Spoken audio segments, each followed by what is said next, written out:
Hi friends, ఎలా ఉన్నారు? బాగున్నారా? మీ ఆరోగ్యం ఎలా ఉంది? మన ఆరోగ్యం బాగుండాలి అంటే అప్పుడప్పుడు ఇలా మునగాకు తినాలండి. నేనైతే వారంలో 2-3 సార్లు తింటాను. ఈ మునగాకుని కోసుకొచ్చుకొని ఆకాకు తెంపేసి శుభ్రంగా కడిగేసి తడి లేకుండా ఆరబెట్టుకోవాలి. తర్వాత స్టవ్ పైన గిన్నె పెట్టేసి అందులో ఆయిల్ వేసేసి పచ్చిమిర్చి, ఉల్లిపాయ ముక్కలు వేసి వేయించుకోవాలి. అవి వేగిన తర్వాత మనం మునగాకు వేసేసుకోవాలి. మునగాకు తడి ఉండకుండా ఆరబెట్టుకుంటూనే కర్రీ టేస్టీగా ఉంటుంది. ఇక ఆకుని ఇలా నూనెలో ఫ్రై చేస్తూ ఉండాలి. కాసేపు ఫ్రై అయిన తర్వాత ఒక స్పూన్ అల్లం వెల్లుల్లి పేస్ట్ కూడా వేసుకోవాలి. ఇప్పుడు ఒక స్పూన్ పసుపు కూడా వేసేసుకొని కలిపేసుకోవాలి. ఈ ఆకు ఆయిల్లో చక్కగా ఫ్రై అయిన తర్వాత సన్నగా కట్ చేసిన టమాటాలు వేసుకోవాలి. టమాటాలు సన్నగా కట్ చేస్తే కర్రీ టేస్టీగా ఉంటుంది.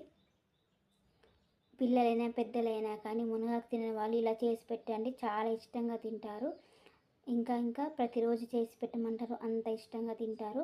టమాటా నచ్చని వాళ్ళైతే ఎక్కువ ఉండరు కాబట్టి ఇలా టమాటాలు వేసి వండండి. సేమ్ మెంతికూర టమాటా కర్రీ ఎలా ఉంటుందో అలానే ఉంటుంది. అసలు టేస్ట్ ఏమీ ఏర్పడదు, చాలా బాగుంటుంది.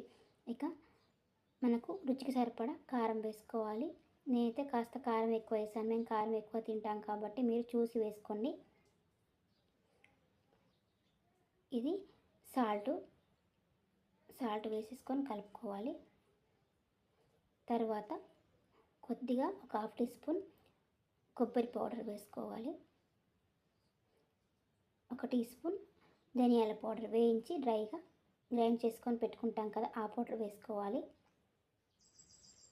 ఇక కర్రీ అయిపోవచ్చింది. అంతే, సింపుల్గా చేసుకోవచ్చు. మునగాకు చాలా హెల్తీ కాబట్టి మీరు ఇలా ట్రై చేయండి, బాగుంటుంది.